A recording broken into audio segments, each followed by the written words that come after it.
realized in this time around with the emotional cords, we need a component in which you understand that learning your emotional cords is a power play. It makes you the CEO of your career. You now understand that, oh, my agent and my manager, they work for me. I have to direct the strategy that they use to get me more work. I'm the one that's going to book the work and make everybody money. They're just submitting applications, right? So I have to guide them in this process of submitting applications. And the best way to get someone in business to buy into your plan is to make them a part of it, which is what the emotional cords exercise, emotional type exercise is about. You learn how to get a language to begin communicating with your team, and you call team meetings, and you set an agenda, and you walk them through it, and you give them press kits, and you give them a point-by-point list of talking points. You sell them on how powerful this idea is. You get them excited, and you solve the problem for them. They're going to be behind you 150%. The problem is that artists often feel like they don't have power. So they walk into a meeting, and this is another problem. My agent don't do this. My agent don't do that. They not submitting me. I went to that audition, and then there were 4 of my friends in there, and I was going in for the small part, but all my friends were going in for the big part. Why didn't my agent get me seen for that? And I was like, they tried. You didn't give them any equipment. You gave them a lame headshot. You gave them no reel or a shitty reel. You didn't give them any of your emotional types. You didn't give them anything to fight for you. So yeah, it might be some of their parts, but you can fire them.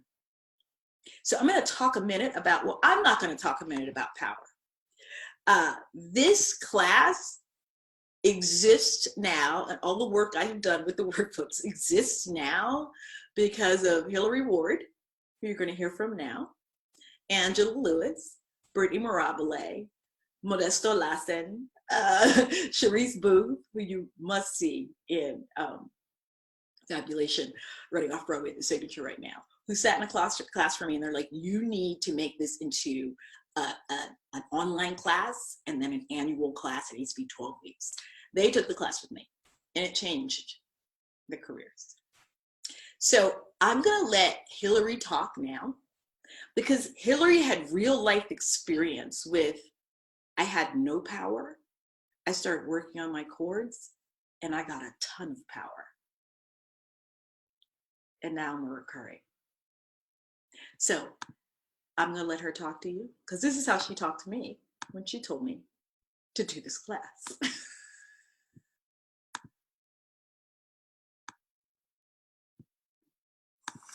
Hello, badasses. My name is Hilary Ward, and I'm here to talk to you about working with Yvette Thompson.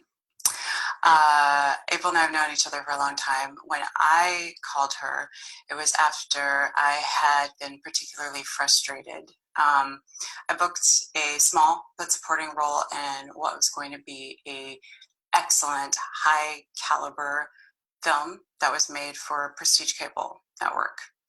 And I got to set, everything was going great. I was getting feedback about my dailies from everybody, from the wardrobe assistant to the director who chased me down and told me what a powerful force I am on screen. So I'm thinking, great. I wrap up filming, I get to the premiere in my new dress, I walk the carpet, I got my diamonds, I had my makeup done. We sit down, the lights go down in the theater in the Paramount lot, and I show up in the first 30 seconds and I'm really excited. I see my face, and then the movie goes and goes and goes, and all of my scenes with this big A-list star that I had shot, that I've been getting all this great feedback about, they all got cut. And I knew why. It's because the film wasn't about me.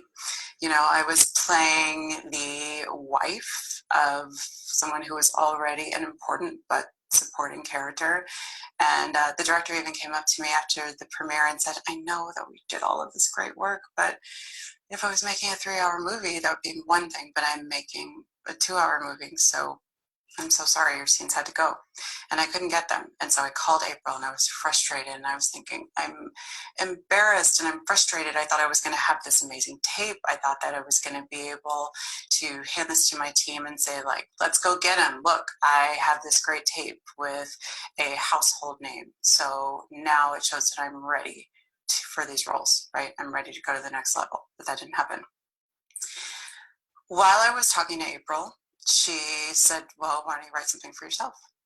And I did her exercise about finding your emotional chords. And I realized that an idea that I had while I was waiting around in my trailer on set was the perfect vehicle for me to not only play one of my chords, but also it was a story that I was really passionate about telling. And so she put me on a writing schedule. This was in June.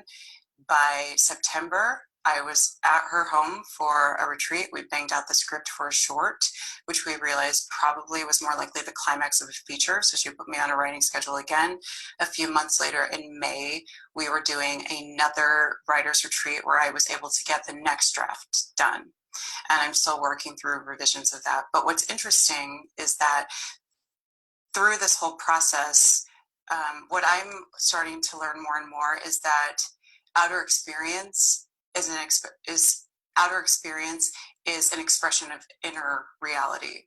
Okay, so as my inner reality shifted, my experience in the business began to shift as I understood that I am not an actor who has to wait around for someone to choose her and then to choose to keep her scenes in the film in order for me to have a career. I'm not that actor. Actually, I can be a person who is a creator. I can be a writer. I can be a producer. I can be a collaborator. I don't just have to be an actor who's waiting around for the phone to ring, who is doing her best at auditions and then giving away all of her power. So the first thing I did was I talked to my agent at the time and I said, hey, so I know we don't have the tape. That's a bummer. I still have this great credit. Half of these people don't even subscribe to HBO. They're not going to know. They're not going to see it. What are we going to do? How are we going to leverage this credit? And also, I need to know what my rate is now. Okay, because I'm starting to get these great guest star auditions. I'm starting to get auditions for major recurrings. And so we need to have a number in mind when we go to them. I want to make sure that we're all on the same page. And I threw out some ideas to him of what I thought we should be asking, because I asked what my friends were getting. His response to me was, well, I always try to get you more money every job. We'll cross that bridge when we come to it. So not 2 days later, I booked my first recurring guest star. I got a $50 raise from what I have been earning a day as a co-star. $50. So I fired him. Now, a lot of people would think that was crazy. I did not have another agent lined up. I hadn't even taken meetings. I didn't know what I was going to do. But I knew if the next job did come in and I had to give him a commission on it, I was going to resent it. I wasn't going to be happy about it. And I felt like I was selling myself short by sticking in a relationship that I was like, this person doesn't value me. He doesn't see my career going the same place that I see my career going. And that means that we can't collaborate anymore. So I fired him. And I took a bunch of meetings. I called all my friends. I said, who are you going to refer me to? All my friends who had careers that I admired, careers that I was aspiring to. I said, okay, I need help getting into the door. And so they helped me set up meetings. And I took a bunch of meetings. And in the first 6 months, I got no agent. But I stuck with it. And in January of the next year, I got an agent. Now, I got an agent in January, the time that everybody says it's crazy. You can't even get a meeting with an agent. It's silly to try. That's when I got my meeting with my agent, and then I signed with them a week later. Okay? So, first of all, there are no impossibles. It's just because it happened to somebody else doesn't mean it's going to happen to you. Okay? You can make your own way. So I signed with this agency, and not a month later, I booked a major recurring on a limited series. That's coming up. It's going to be, we filmed all year, but it's coming up next year. And I thought, great, here we go. here we go. What's next? And since then, since booking this major recurring, I've booked a great juicy top of show guest on a network show that will also be recurring. Again, not buzzy, but it's great money. It's longevity. It means that I don't have to do a day job in between. And I've also been able to work on some really high quality new media projects. Now, what's exciting to me about the new media stuff is that I'm working with people who have produced at the highest echelon. So we're talking the producers of Black Swan, okay? And no one under 14 watches TV on TV. They're all watching it on YouTube. And for me to be able to collaborate with these people who are working at that level on where very much the future of our industry is, in my opinion, going to be, is very exciting to me. And I feel like I'm getting in on the ground floor. Now, through all of this, I continued to write, I've continued to create. And again, it's that idea that that outer experience is reflected by inner reality. So now when my team gets on the phone and they're talking about, oh, well, this is the way we need to position Hilary for these projects, and we need to let this person know that she's in first position for this. I mean, they're talking like I'm already this heavy mover and shaker, because they understand that's where it's going. It's inevitable because we've all stepped it up. We've all stepped it up. And if that doesn't come from you, then your team doesn't know where to follow, right? Or the team is not going to reflect that, because that has to come from you. And when I'm not shooting, when I'm in between acting jobs, I'm not sitting around waiting for the phone to ring. I'm continuing to work on generating my own work. And so in that spirit, April and I were having a conversation about, okay, you've got the script, now you need to figure out what you're going to do to develop it. How are you going to raise money? Well, I've never done that. I was like, I don't know how to go to a TV executive and pitch a script that I've written and sell it to them with me attached as the lead. I've never done that before. So what did I do? I reached out to my friends who are executive producers, who are showrunners, who are co-producers. And I said, hey, how do I do this? I've got 30 minutes. I'll take 30 minutes of your time. I'll buy you lunch. I'll buy you coffee. Can you sit down and talk to me about what you think I need to do, or the people that you think I need to know? Or can I talk through my pitch with you? Can you give me feedback on that? I was able to talk to the showrunner on Stranger Things. I was able to talk to a co-executive producer on Arrow. I was able to talk to a multi-Emmy award winning writer on Veep. I was able to talk to an Emmy award writer on The Handmaid's Tale. I was able to talk to the showrunner and creator of the web series Guidance. And that was all because the people that I'm reaching out to, they understand that A, I'm not wasting their time, and B, that if I'm asking these questions, I'm not asking them to give me a job.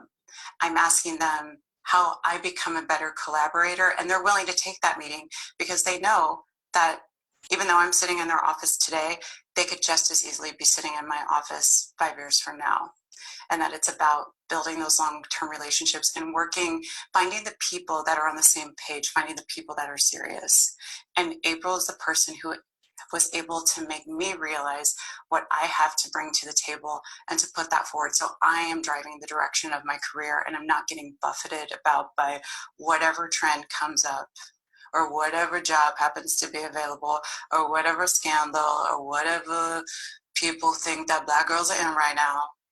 Because that's not the point. I'm not here for a trend. I'm here for the long haul.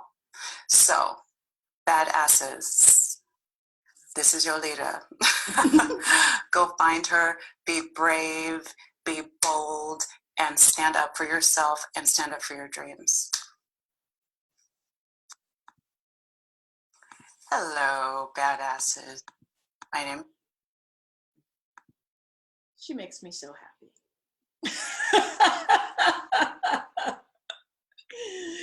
So